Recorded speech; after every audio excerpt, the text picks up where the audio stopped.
Bonjour, bonsoir à tous et bienvenue dans ce nouvel épisode des Pages du Milieu. Je suis accompagné par mes deux fidèles compagnons, Cyril et FX. Salut Julien, salut FX. Salut Cyril, salut Julien et salut tout le monde.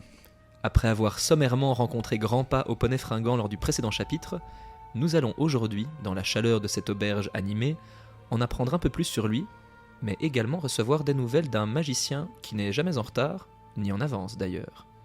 Frodon s'était illustré dernièrement en disparaissant au beau milieu des clients de l'auberge, ce qui avait attiré un peu trop l'attention sur lui, notamment celle de plusieurs hommes du Sud, qui s'étaient éclipsés juste après cet incident, comme pour en rendre compte à quelques supérieurs mystérieux. Travaillerait-il pour les Cavaliers Noirs ? Et qu'était cette forme sombre qui les avait suivis par-dessus la barrière du village à leur arrivée ? Désormais en dehors de la comté, le danger s'accroît, et nos compagnons auront besoin de toute l'aide possible. Mais à qui faire confiance ? Ce Grandpa est-il bien un ami de Gandalf ? Ou serait-il un espion au service de l'ennemi ? Soyez vigilants ce soir, car de bien étranges individus rôdent à Brie. Chapitre 10 : Grandpa. Frodon, Sam et Pipin retournèrent au petit salon. Merry n'y était pas et le feu avait baissé. Seul le rôdeur était encore assis là. « Qui êtes-vous et que faites-vous là » demanda Pipin. « On m'appelle le rôdeur » répondit l'homme. « Il a peut-être oublié, mais votre ami m'a promis un entretien. »« Vous disiez que vous auriez quelque chose d'utile à apprendre » répliqua Frodon. « De quoi s'agit-il » ? « Ne vous affolez pas » réagit le rôdeur. « Je vais vous apprendre quelque chose, mais j'exige une récompense. » Frodon pensa aussitôt être tombé sur un malfrat et songea anxieusement qu'il était parti avec très peu d'or et qu'il n'aurait probablement pas de quoi le payer. « Je ne demande rien que vous ne pourriez vous permettre, » dit alors le rôdeur. « Simplement, je vous demande de pouvoir vous accompagner sur votre route jusqu'au point où je déciderai de vous quitter. »« Eh bien, me voilà soulagé » s'exclame alors Frodon. « Mais même si j'avais besoin d'un compagnon, je n'accepterais point avant d'en savoir plus sur vous et vos affaires. »« Eh bien !» « Vous avez visiblement retrouvé vos esprits, » répondit le rôdeur en s'enfonçant calmement dans son fauteuil. « Vous avez été très imprudent jusqu'ici. Je vais vous dire ce que je sais, et vous laisserez juge d'accepter ou non la récompense que je réclame. » Le rôdeur explique alors qu'il y a quelques jours de cela, il se trouvait près de la haie sur la route à l'ouest de Brie, quand il repéra 4 hobbits. Inutile d'expliquer tout ce qu'ils auront dit au vieux Tom Bombadil, mais une chose qui l'aura saisi fut fort intéressant. De grâce, souvenez-vous que le nom de Saquet ne doit jamais être prononcé. Je suis Monsieur Soucoline, s'il me faut donner un nom. Le rôdeur explique que cette phrase l'a tellement intéressé qu'il les a donc suivis jusque Brie et qu'il est passé au-dessus de la porte du village en les suivant. Il conclut en disant à Frodon que s'il a de bonnes raisons d'être appelé Monsieur Soucoline, il devrait être plus prudent, lui et ses amis.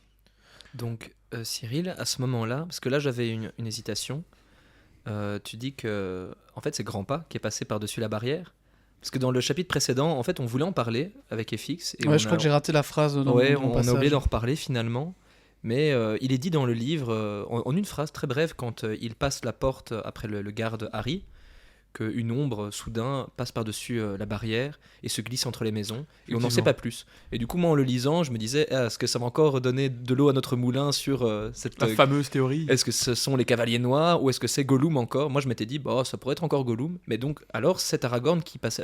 Grandpa qui passait derrière eux. Tout à fait, oui, là c'est assez clair, c'est complètement... Oui, c'est assumé ici. Ok. Le rôdeur. Ce qui n'enlève rien, du coup, parce qu'il n'était pas là du Non, temps de... parce que du coup, il les rencontre en fait. Enfin, il les rencontre. Il commence à les suivre au moment où il quitte Creux de Crick, près de la haie. La créature qui les suivait, qui était sur la berge, ce n'était pas Ce n'est Grandpa, pas Grandpa. mais ici, c'était bien Grandpa. Tout à fait. On l'a pas évoqué, mais effectivement, il Pas les a très suivis. clair, hein, parce que dans ce chapitre encore, on va apprendre qu'il y a des ombres qui se sont baladées, Oui. qui sont faufilées dans Brie. Ce n'était pas Grandpa. Donc en fait, lui, dès que c'est quelque chose dans la nuit, c'est une ombre. Voilà, tu te démerdes avec ça. Bah, En tout cas, je pense qu'on aura l'occasion d'en reparler plus loin. Oui, non, en tout cas, il donne la réponse sur celle-ci. Ouais. Ouais. Mais voilà. Mais donc, effectivement, Aragorn, Grandpa, a suivi les 4 hobbits depuis très longtemps. Donc, le mec est assez discret, hein, quand même, plutôt puissant. Mais alors, Mhm. il était où pendant Il était- Bombadil ? Eh ben, il était pas loin, en tout cas, parce qu'il les a... Il les a retrouvés à la sortie des tertres, enfin à l'entrée de Brie. Non, quoi. mais il a entendu les conversations avec Tom. Mais qu'ils se sont dit après avoir franchi les tertres. Euh, La conversation dont il fait mention, c'est au moment où ils arrivent, Ah oui, ils tout à approchent fait. de la frontière du pays de tout à Tom. fait. et qu'ils s'échangent leurs dernières paroles, et que Tom rentre chez lui. Ah, donc tu veux dire... Moi, je l'ai vu comme le fait qu'il est un peu contourné, tu vois, tout leur chemin à eux. Lui, il a fait la Ok. grande route, eux, ils ont pris le raccourci, Ok. et qu'il était peut-être au courant, nous allons le découvrir dans ce chapitre, de leur venue prochaine à Brie. Tout à fait. Et donc voilà, il annonce au calme que ça fait plusieurs jours qu'il soucie un petit coup d'un petit stalker. Quoi. Vous voyez Ça quand fait vous toujours étiez plaisir. dans la clairière des tertres et que Tom vous a délivré nu, Vous j'étais là. voyez quand vous avez pris votre bain là, la dernière fois à Creux de Crique, j'étais là. Sacré grand pas. Grand-pa donc rappelle à Frodon qu'il doit être plus prudent, hein, lui et ses amis d'ailleurs, et Frodon s'énerve.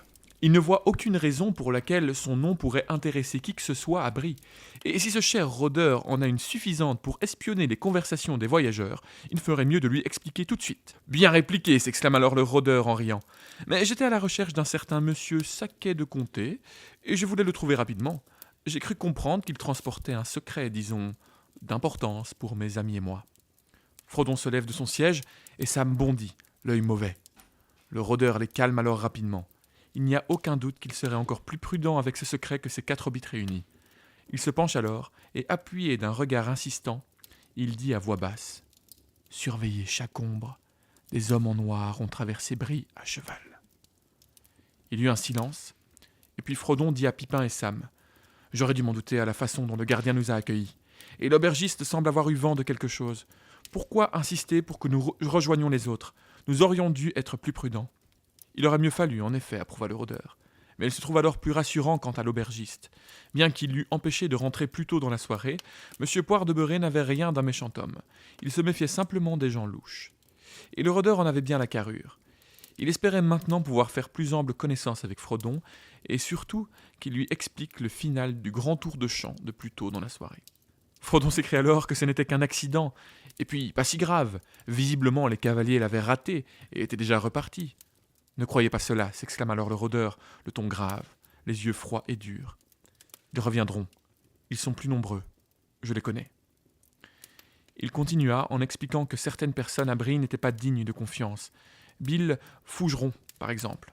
On racontait que des gens étranges lui rendaient visite. C'était l'homme qu'ils avaient aperçu plus tôt dans la soirée, un type au visage moqueur. Il discutait d'ailleurs avec un homme du Sud, tout aussi indigne de confiance. Il s'était d'ailleurs éclipsé après l'accident de Frodon. D'ailleurs, petite anecdote sur Monsieur Fougeron. Plus tard, donc quand on en a déjà parlé, quand Saruman prendra le contrôle de la comté. Il revient, hein, lui, je me disais. En fait, il est fait mention plus tard quand Saruman a pris le contrôle de la comté qu'il deviendra grand homme du chef. Donc Saruman, un des gros lieutenants de Un Saruman. des hommes en de fait, main de Saruman. Voilà. Et il sera en charge de garder le pont du Brandevin. Ok. C'est lui qui aura la charge de ça. On ne sait pas ce qu'il devient après. Il n'est pas fait mention de sa mort ou quoi que ce soit. On sait juste que voilà. Donc c'est un bon vendu quoi. J'aurais pas voulu être son voisin en 40 quoi. C'est ce genre de mec. Voilà. Mais que voudrait vendre ce satané Fougeron demanda Frodon. Des nouvelles de vous, bien sûr, répondit le rôdeur. Un compte-rendu de votre petit numéro ne manquerait pas d'intéresser des gens, rajouta-t-il. Il réitère alors sa proposition. Frodon peut le prendre ou non comme guide. Mais il faut qu'il en soit conscient. Il explique qu'il connaît toutes les terres entre la comté et les montagnes de brume, qu'il les a parcourues pendant de longues années, qu'il est d'ailleurs plus vieux qu'il en a l'air. Il dit qu'il lui faudra maintenant éviter les routes à tout prix, que les cavaliers attendront qu'il soit dans les terres sauvages à l'abri de tout secours. Et il demande alors à Frodon « Voulez-vous qu'ils vous trouvent ? Ils sont terribles. » Les hobbits constatèrent à ce moment que tout son corps s'était crispé dans la pièce silencieuse. Ils regardèrent les yeux du ranger. On aurait dit qu'il contemplait de lointains souvenirs, ou qu'il prêtait l'oreille au son de la nuit, tout au loin. « Allons bon !» s'écria-t-il d'un coup, se passant la main sur le front. « J'en sais peut-être plus long que vous au sujet de ces poursuivants. Vous les craignez, mais vous ne les craignez pas encore assez. Demain, il faudra vous échapper si vous le pouvez. Le rôdeur peut vous conduire par des chemins peu fréquentés. Le prendrez-vous à vos côtés ?» Il y eut un silence pesant. Frodon ne dit pas un mot. Sam éclata alors d'un coup. « Si je peux me permettre, monsieur Frodon, moi, je dis non. Le rôdeur nous dit de faire attention, ça je dis oui, mais alors je commence par lui. J'ai jamais fait... Je n'ai jamais entendu de bonnes choses de ces gens-là. Il en sait beaucoup, beaucoup trop à mon goût. C'est pas une raison pour le laisser nous emmener par je ne sais quel chemin obscur et éloigné. » Pipin remuait sur sa chaise mal à l'aise. Frodon ouvrit enfin la bouche. « Non, j'ai dit non. Je ne suis pas d'accord. Vous ne dites pas vraiment qui vous êtes. Au début, vous me parliez comme les gens de Brie, et maintenant votre accent a changé. Et puis Sam a raison en ceci. Je ne vois pas pourquoi l'on devrait redoubler de prudence, comme vous dites, mais vous faire aveuglément confiance. Pourquoi ce déguisement? Qui êtes-vous? Que savez-vous au sujet de mes affaires, et comment le savez-vous? La leçon sur la prudence a été apprise, répondit alors le rôdeur. Mais il y a une différence entre la prudence et l'indécision. Vous ne vous rendrez jamais à Fontcombe sans mon aide. Votre seule chance est de me faire confiance. À présent, il faut choisir. Je répondrai à certaines de vos questions si cela peut vous rassurer, mais je ne vois pas pourquoi vous me croiriez si vous doutez déjà de moi. C'est encore une fois, ça me fait penser un peu à Gandalf qui dit à Frodon non, t'as toujours le choix, mais en fait, pas le choix. t'as le destin du monde qui repose sur tes épaules. Donc oui, t'as le choix, hein. Tu me prends ou non, hein. Tu es tout à fait de ton choix, décide, mais en fait, t'as aucune chance sans moi, donc t'as intérêt. Bon, au moins, il y a un peu d'honnêteté. Mais je peux comprendre de la part de Frodon et de Sam qui s'en méfient, quoi. Le mec leur dit clairement, il faut être prudent à tout niveau, mais vous êtes un peu chiant de pas me faire confiance. Mais on verra aussi que notre fameux grand pas est obligé en fait de... Il doit tester Frodon aussi. Hein. Ouais, en tout cas, il est dans une position particulière où il peut pas juste dire hey, salut, je suis ton pote, viens. Non. Il verra par la pire suite que qu'il y a bien des en éléments faisant qui ça. vont... Ouais, c'est ça. Il y a des éléments qui vont aider, mais sans ça, peut-être qu'il serait resté un étranger pour eux. Mais donc, il leur dit que quand même, il peut répondre à certaines questions pour les rassurer. Et du coup, il dit, ce faisant, voici mon histoire. Il veut entamer son histoire quand tout d'un coup, Poire de Beurré, monsieur Poire Encore de Beurré, lui. Prospère. entre dans la salle, des bougies à la main, suivi de Nob portant des bidons d'eau chaude. Le rôdeur se retire alors dans un coin sombre. Je suis venu vous dire bonne nuit, dit l'aubergiste, posant les bougies sur la table. Nob, va porter l'eau aux chambres. Il entra et referma la porte derrière lui.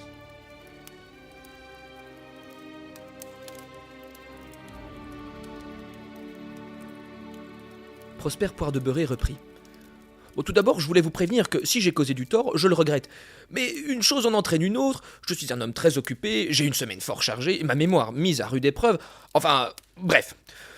On m'avait demandé de guetter des hobbits de la comté, dont un surtout, du nom de Saquet. Et qu'est-ce que cela a à voir avec moi ? Demanda Frodon. Bah, vous savez bien. Bon, je ne vous trahirai pas, mais on m'a dit que ce Saquet voyagerait sous le nom de Sous-Colline. Et on m'a fourni un signalement qui vous correspond. Il tendit un papier à Frodon sur lequel était inscrit la description suivante. Au moins 2 hobbits, dont un gros petit bonhomme aux joues rouges, bah ça c'est pour Sam, qui le prendra pas très bien, et un autre plus grand que la moyenne, une fente au menton, l'air déluré mais brillant. Ça, c'était pour Frodon. L'air déluré. Bon. Et c'est en fait Gandalf qui lui a conseillé le nom de Cousseline, de Sous-Colline, Sous-Colline, oui. pardon, à... Ah, j'ai oublié ça. Et c'est donc Gandalf qui rend cette lettre. C'est Gandalf qui avait... Nous allons le découvrir. Ah, excuse-moi. On n'arrête pas de spoiler. Ne soyez pas si hâtifs. épisode. On s'excuse. Ah bah tiens, où en étais-je ? Ah bah oui, le vieux Gandalf. Il y a 3 mois, il est entré ici et m'a demandé d'envoyer cette lettre. À Monsieur Frodon Saquet, cul-de-sac, Hobbitbourg, dans la comté. Frodon avoua alors son identité, s'empara de la dite lettre, et ne manqua pas de faire remarquer que ce message avait 3 mois de retard. Le pauvre Monsieur Poire de Beurré se confond en excuses, prétextant une suractivité dans l'auberge ces derniers temps, mais n'oublia pas la promesse qu'il avait faite à Gandalf. Si Frodon avait besoin d'aide une fois arrivé, Prosper la lui fournirait. Et le moment semblait venu, car les ennuis approchaient de nouveau. « Des hommes vêtus de noir, » dit l'aubergiste. « Ils sont à la recherche de Saquet. Ils sont venus demander à ma porte l'autre jour. Je leur ai dit de passer leur chemin, mais ils ont posé la même question tout le long du chemin, jusqu'à Archet. Et ce rôdeur, Grandpas, il a posé des questions lui aussi. Il aperçut soudain Grandpas dans le coin de la pièce et sursauta. « Je ne ferais pas confiance à un rôdeur si j'étais vous. » « Et qui fréquenteriez-vous donc » demanda Grandpas. « Un gros aubergiste qui ne se rappelle de son propre nom que parce qu'on lui le crie toute la journée ?» Touché. Waouh. Il a de la Charmé, répartie, hein, Grandpas, Ouais. il en a. Grandpas lui fit comprendre que, sans pouvoir lui en dire plus, les hobbits ne pouvaient s'éterniser ici. Ils devaient partir vite et auraient besoin de toute l'aide de l'aubergiste. Leur présence au Poney Fringant constituait un réel danger car les cavaliers noirs arrivaient et ils étaient envoyés du Mordor. Prosper ne pourrait pas faire grand-chose pour les aider, surtout après la disparition magique de Frodon au milieu de l'assemblée qui avait bien trop attiré l'attention, mais tenter de faire oublier le nom de Saquet le plus longtemps possible serait un bon début. Ne vous inquiétez pas. Spectre ou pas, Aucun cavalier noir ne passera mes portes tant que je serai sur mes jambes. Moi et mes gens, on fera le guet cette nuit. Les hobbits devront partir aux aurores le lendemain matin, le plus tôt possible. Mais Frodon n'oublia pas l'essentiel. Vous nous préparerez le petit déjeuner à 6h30, s'il vous plaît. Ils réalisèrent soudain avec inquiétude que Merry n'était pas là. Il avait parlé d'aller prendre un peu l'air, il était certainement encore dehors. Poire de Beurré prit alors congé des hobbits pour aller donner instruction de verrouiller l'auberge, mais de guetter le retour de M. Brandebouc et le laisser rentrer. Frodon se résolut enfin à lire la lettre laissée à l'aubergiste. Le cachet, l'écriture, le style, cela semblait bien une lettre de Gandalf. Frodon lut. Le poney fringant, Brie, jour de la mi-année, 1418 de la comté. Cher Frodon, j'ai reçu de mauvaises nouvelles et dois partir immédiatement. Vous feriez bien de quitter la comté avant la fin de juillet au plus tard. Je reviendrai dès que je pourrai et je vous suivrai si vous êtes parti. Laissez-moi un message ici si vous passez par Brie. Vous pouvez avoir confiance dans le patron. Il se peut que vous rencontriez sur la route un ami à moi. Un homme, maigre, brun, grand, que certains appellent Grand'Pas. Il connaît notre affaire et il vous aidera. Dirigez-vous vers Fontcombe. Là, j'espère que nous pourrons nous rencontrer. Si je ne viens pas, Elrond vous conseillera. Signé Gandalf. PS. Ne vous en servez pas de nouveau, sous aucun prétexte, et ne voyagez pas de nuit. PPS. Assurez-vous bien que c'est le véritable Grand'Pas. Il y a bien des hommes étranges sur les routes. Son nom véritable est Aragorn. Tout ce qui est or ne brille pas. Tous ceux qui errent ne sont pas perdus. Le vieux qui est fort ne dépérit point. Les racines profondes ne sont pas atteintes par le gel. Des cendres, un feu s'éveillera. Des ombres, une lumière jaillira. Renouvelée sera l'épée qui fut brisée, et le sang couronne sera de nouveau roi. Attends, tu veux dire que... C'était C'était Aragorn, Aragorn. grand-père. Mais oui. Moi, je n'avais pas réalisé. Ah, ouais. Ah, ça y Mais est. ça, c'est... Ah oui, aussi. PPPS. J'espère que Poire de Beurré enverra ceci promptement. Sa mémoire ressemble à un débarras. S'il oublie, je le ferai rôtir. Ah ben, Bien, le messager défaillant méritait en effet pareil châtiment. S'il avait été un peu moins dissipé, les hobbits pourraient tous être en sécurité à Fontcombe à l'heure qu'il est. Mais la situation de Gandalf n'en était pas plus éclaircie, et il paraissait prêt à affronter un terrible danger. Voilà de nombreuses années qu'il le fait, dit Grand'Pas. Pourquoi ne m'avez-vous pas dit tout de suite que vous étiez l'ami de Gandalf ? Cela aurait épargné du temps. Croyez-vous ? Un seul d'entre vous m'aurait-il cru jusqu'à maintenant ? Je ne savais rien de cette lettre, et il m'a fallu vous persuader de me faire confiance sans aucune preuve. Je n'avais pas l'intention de vous dire immédiatement tout sur moi, et il me fallait d'abord m'assurer à votre sujet. L'ennemi m'a déjà tendu des pièges par le passé, mais j'étais prêt à vous dire tout ce que vous me demanderiez, et je dois l'avouer, j'espérais que vous vous prendriez d'amitié pour moi. Un homme pourchassé est parfois las de la méfiance et soupire après l'amitié. Et puis, mon apparence joue contre moi. Oh, pauvre Aragorn, oh. victime glissée. Pipin, pour le coup, ne manqua pas cette perche tendue. C'est bien vrai. Enfin, à première vue, en tout cas. Mais est beau qui bien fait, comme on dit dans la comté.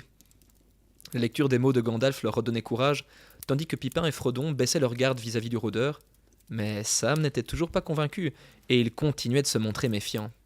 « Oh, qu'est-ce qui nous prouve que vous êtes le Grand'Pas dont parle Gandalf Vous pouvez fort bien être un espion qui se serait occupé du véritable Grand'Pas, aurait pris ses vêtements et jouerait la comédie, essayant de nous faire aller avec lui. Hein ?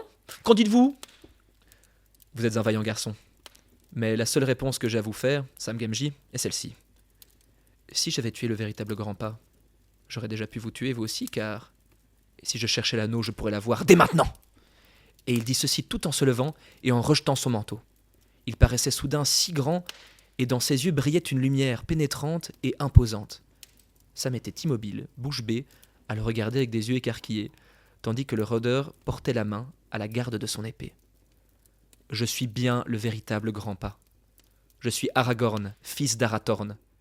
Et si par la vie ou par la mort, je puis vous sauver, je le ferai. Ah, l'apparition d'Aragorn. Et ça, on le verra plus tard, mais c'est vrai qu'Aragorn, surtout dans les livres, il est beaucoup plus fier de ce qu'il est et de ce qu'il représente. J'allais en parler aussi. C'est moins le cas dans les films, il est plus humble, il a moins envie. Dans les livres, il est un peu dépeint comme hésitant. Il renie surtout en fait cette lignée, il a peur de ce qu'il pourrait devenir. Alors que pas du tout dans les livres. Et il y a aussi de l'humilité qui est due non seulement à... Enfin, je pense à... Peut-être l'interprétation qu'en fait... Jackson. Non, oui, enfin Jackson, mais pour le coup, son interprète, Viggo Viggo Mortensen. Mortensen. Et puis aussi, je pense que l'époque fait qu'on est un petit peu moins dans un truc chevaleresque. Peter Jackson a voulu un peu minimiser un peu ce truc de. On verra un Ouais. peu plus tard quand il se présente, tu vois. C'est pour le contrebalancer, à mon avis, aussi avec le personnage de Boromir. Déjà, tu vois, Ouais. Boromir Cully a cette fierté-là, comme ça fait. Il nous paraît plus humble et du coup plus appréciable. Et aussi pour lui permettre une progression dans les 3 films, parce qu'il va devoir accepter, d'où le retour du roi Ouais, aussi. ouais, ouais, ouais. Je crois que il a essayé de lui offrir une autre évolution en plus C'est vrai supplémentaire. qu'il va devoir, il va être obligé à terminer un peu plus fier et un peu plus. En tout cas, accepter sa destinée de Ouais, devenir roi dans les s'il films. veut Mais dans sauver les les livres, dans hommes. les livres, il l'a accepté depuis le début. Oui, et c'est ça. d'ailleurs, en fait, il a déjà l'épée reforgée. Ah, mais ça, Ah, attention, ne merci. spoilons pas encore Ouais, une fois, je- mais on en a. On en parlera quelques plus, secondes. mais... Ah, déjà, Ah, ok. tu en parles tout de suite, tu vas en parler Oui, on va en parler. Ah, Ça, c'est désolé. bien logique alors par rapport à l'adaptation filmique. Ouais. S'il l'avait déjà avant d'accepter d'être roi, ça n'aurait pas eu de sens au niveau du scénario. Qu'il ait déjà cette épée. Mais ouais, en on va parler, voir mais tout de suite. je voulais juste dire un petit mot aussi par rapport à Poire de Beurré, un petit dernier, c'est que là, Gandalf le menace donc de le faire griller, rôtir. Mais apparemment, j'ai lu quelque part que Gandalf aurait béni sa bière pour 7 ans à la suite d'apprendre que finalement Frodon et Aragorn avaient bien été réunis Ah oui, ok. comme il l'avait entendu. Ah, c'est vrai, ça, il a Voilà. béni la bière de Port de Voilà. Beurré. Ah, c'est chouette ça. Ah, c'est marrant. Il y eut un long silence, puis Frodon parla avec hésitation. J'ai su que vous étiez un ami avant de voir la lettre, dit-il, ou du moins je le souhaitais. Vous m'avez effrayé plusieurs fois ce soir, mais jamais comme le feraient les serviteurs de l'ennemi, il me semble. Je pense qu'un de ces espions aurait meilleur air, tout en étant plus ignoble, si vous saisissez. Je vois, dit le rôdeur en riant. Et j'ai l'air ignoble tout en étant meilleur. C'est cela ? Tout ce qui est or ne brille pas, ne sont pas perdus tous ceux qui vagabondent. Ces vers s'appliquaient donc à vous ? Demanda Frodon. Je n'arrivais pas à voir de quoi il était question. Mais comment saviez-vous qu'il se trouvait dans la lettre de Gandalf, si vous ne l'avez jamais vu ? Je n'en savais rien, répondit-il. Mais je suis Aragorn, et ces vers vont avec ce nom. Le rôdeur tira son épée, et ils virent que la lame était en effet brisée à un pied de la garde. Pas très utile, hein, Sam, dit le rôdeur. Mais l'heure approche où cette lame sera forgée à nouveau. Donc comme on le voit ici, il a bel et bien un Narsil sur lui, Mais elle n'est pas encore mais il forgée. n'est pas encore forgé. Ah, d'accord. Je voulais ajouter une petite précision aussi parce que il pourrait y avoir une confusion, ça je ne l'ai pas précisé. C'est que en fait Frodon a lu la lettre mais pour lui. Ouais. Et puis il l'a passée à Sam et à Pipin. Donc Aragorn a vu qu'ils avaient une lettre signée par Gandalf, mais il n'en a pas lu le contenu. C'est pour ça que ça permet un peu d'arriver à voir s'il dit la vérité ou pas. Ouais, ouais. Il ne fait pas que répéter les vers qui ont été lus déjà haute voix. Non, ils ont été lus par Frodon. Donc c'est bien la preuve qu'il est Aragorn et que ce n'est pas un usurpateur. Et du coup, on a ici le fait que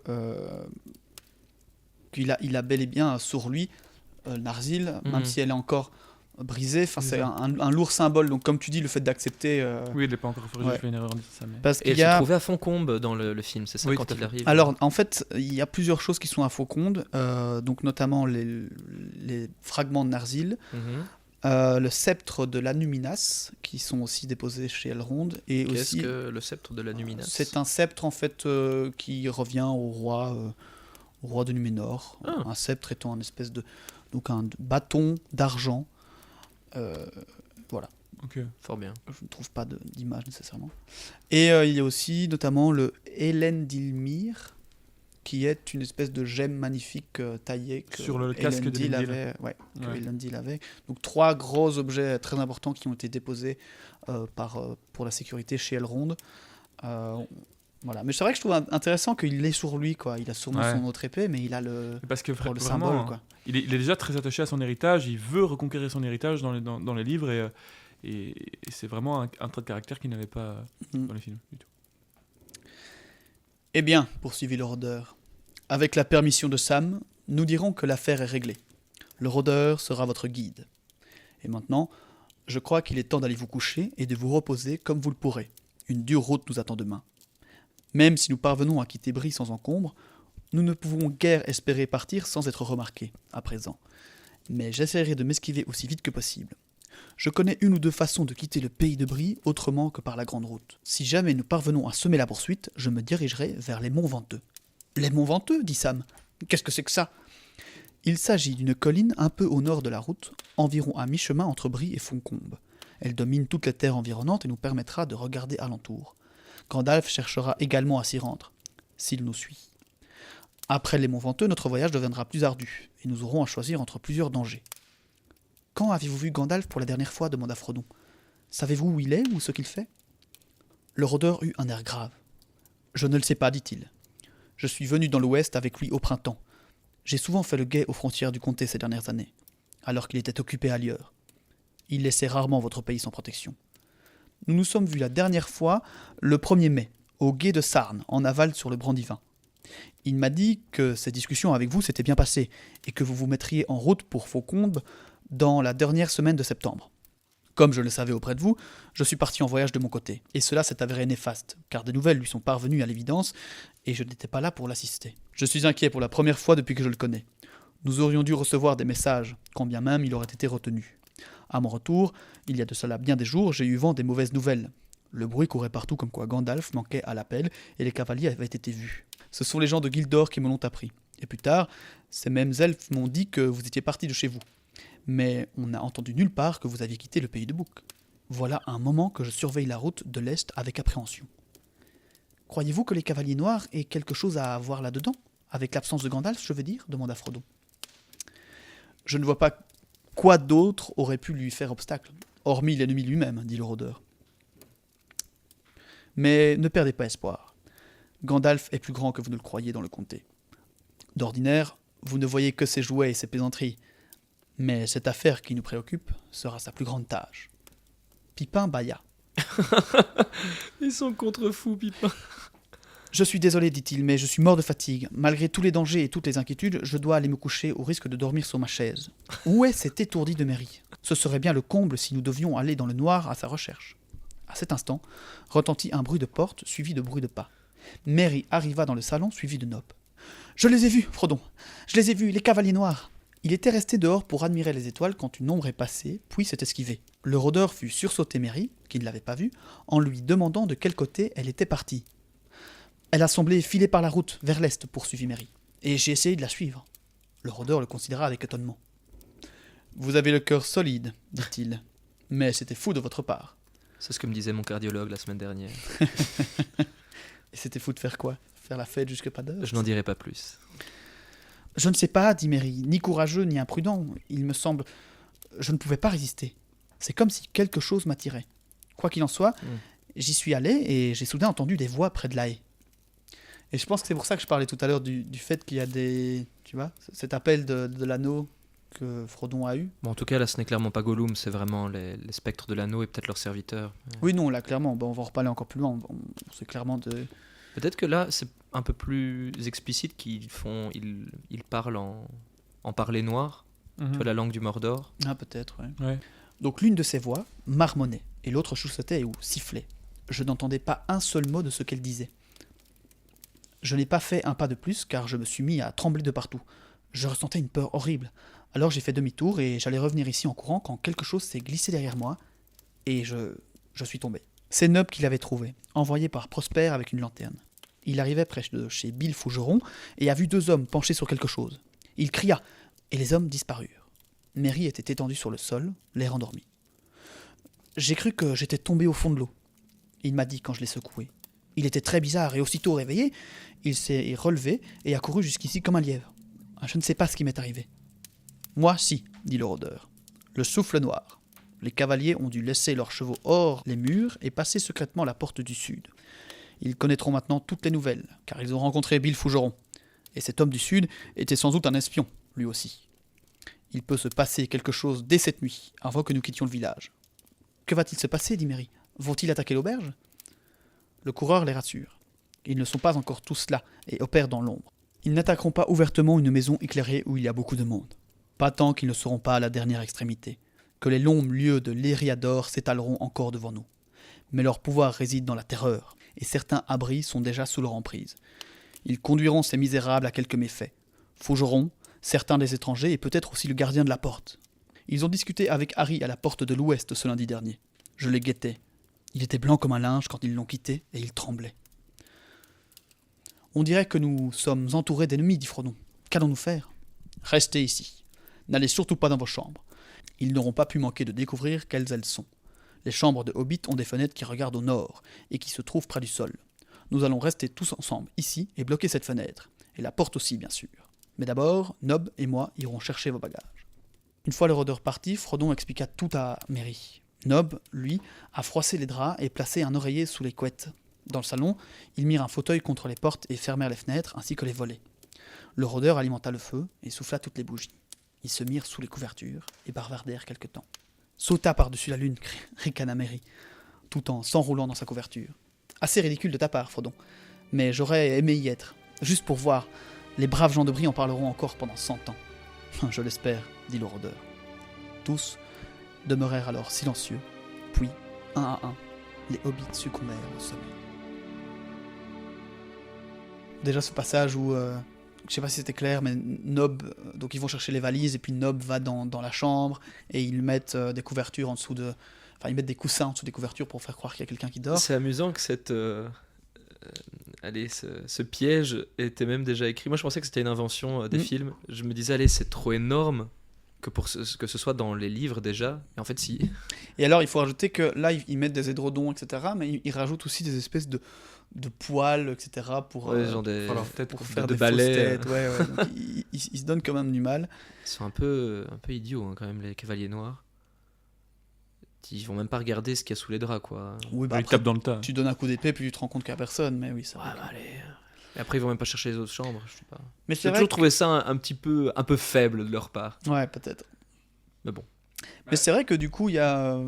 Non, mais je voulais dire, oui, il y a des moments où les cavaliers sont étrangement bêtes. Oui, c'est comme, ça. comme À certains moments du scénario, ce serait bien qu'ils soient bêtes. Il est bête. comme super. le premier moment où ils vont jusque...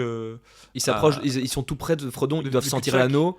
Et, ils s'arrêtent parce que le vieux fermier leur dit que Frodon est parti. Du coup, Ouais, ils font ouais. demi-tour, ils vont même pas voir jusque cul-de-sac.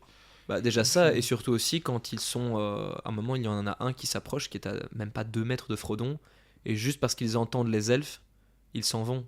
Ouais, mais Ils ça, n'avaient qu'à tendre la main et. à la limite, le fait qu'ils entendent les elfes, ça leur a peut-être fait peur, tu vois, parce que visiblement... Moi, c'est ça je trouve qu'il y a une différence notable aussi, c'est ils sont beaucoup plus polis, on va dire, les cavaliers noirs dans les livres.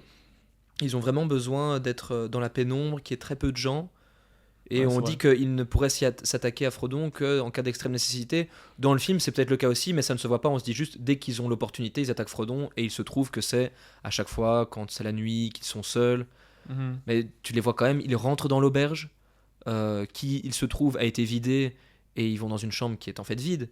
Mais ils n'ont pas tant peur que... Enfin, ils rentrent, quoi. Peu importe qui va rentrer sur leur route, qui va se mettre sur leur route. Ouais, puis là, dans les livres, Ils conversent beaucoup aussi, ils veulent achètent acheter des informations, Ouais. ils enquêtent beaucoup plus que simplement ils suivent quelque chose qui se sentirait pour aller simplement aller frapper de l'épée, quoi. Oui, et un puis peu on plus disait complexe. aussi dans un autre épisode qu'il y a ce côté où ils peuvent pas encore foutre Trop la révéler. comté et Brie à Peut-être, ouais. sac. À cul de sac. Ils doivent encore garder un espèce d'apparence, quoi. On n'est pas horrible, parce que en soi, Sauron n'est pas encore vraiment revenu, donc il faut qu'il Non. reste un minimum discret, quoi. Mais pour revenir aussi sur ces gens là, ce passage où Merry se fait assommer.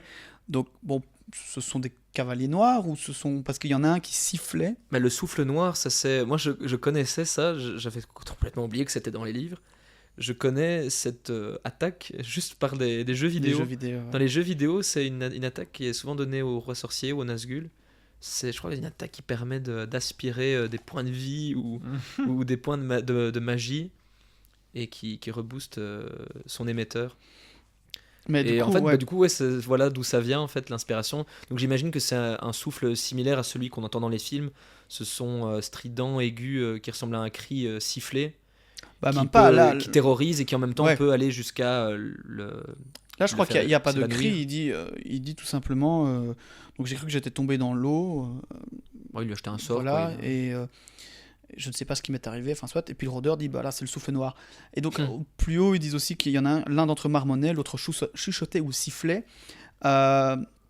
Donc peut-être que du coup c'est. Enfin là ils se parlent entre eux en voix du Mordor. Peut-être, ouais. Mais il y a tout ce truc où du coup il lui lance un espèce. Enfin tu vois qu'il y a des espèces de sorts Mhm. qui.